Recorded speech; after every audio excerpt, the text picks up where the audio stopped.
جس شخص کو سال بھر کوئی تکلیف یا رنج نہ پہنچے، بس وہ جان لے کہ میرا رب مجھ سے ناراض ہے۔ سب سے بڑا خطا کار وہ ہے جو لوگوں کی برائیوں کو بیان کرتا پھرتا ہے۔ تعجب ہے اس پر جو دوزخ کو مانتا ہے اور گناہ بھی کرتا ہے۔ جس خوشبو کا تجھے حق نہیں، اس سے ناک بند کر لے کہ خوشبو کی منافعت ہی سونگھنا ہے۔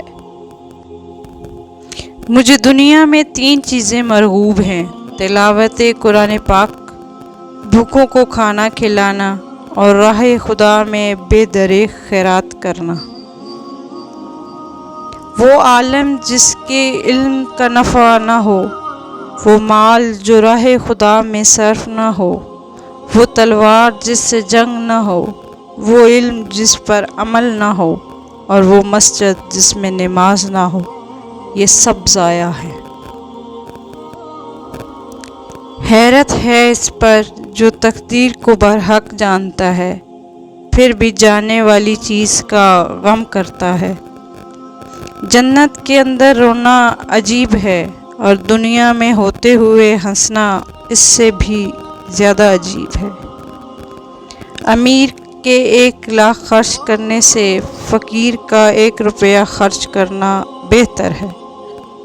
جو اپنا جوتا گانٹھ لیتا ہے، کپڑے خود دھو لیتا ہے، غلام کی عزت کرتا ہے، وہ تکبر سے عاری ہے۔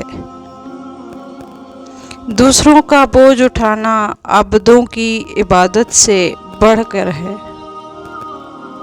جو لوگوں کی برائی کے لیے وقت نکالتا ہے وہ بہت بڑا گنہگار ہے۔ مسلمان کی ذلت اپنے دین سے غفلت میں ہے، نہ کہ مفلسی میں۔ جو شخص مصیبت کے وقت اول اپنی تدبیروں اور پھر خلق خدا کی امداد سے عاجز ہو کر خدا تعالیٰ کی جانب رجوع کرتا ہے، خدا تعالیٰ بھی اس کی طرف سے منہ پھیر لیتا ہے۔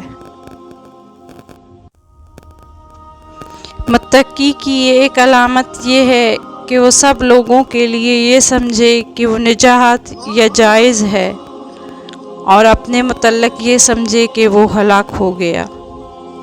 جو دل پاک ہو جائے وہ تلاوت قرآن پاک اور سماعت قرآن سے کبھی سیر نہیں ہوتا۔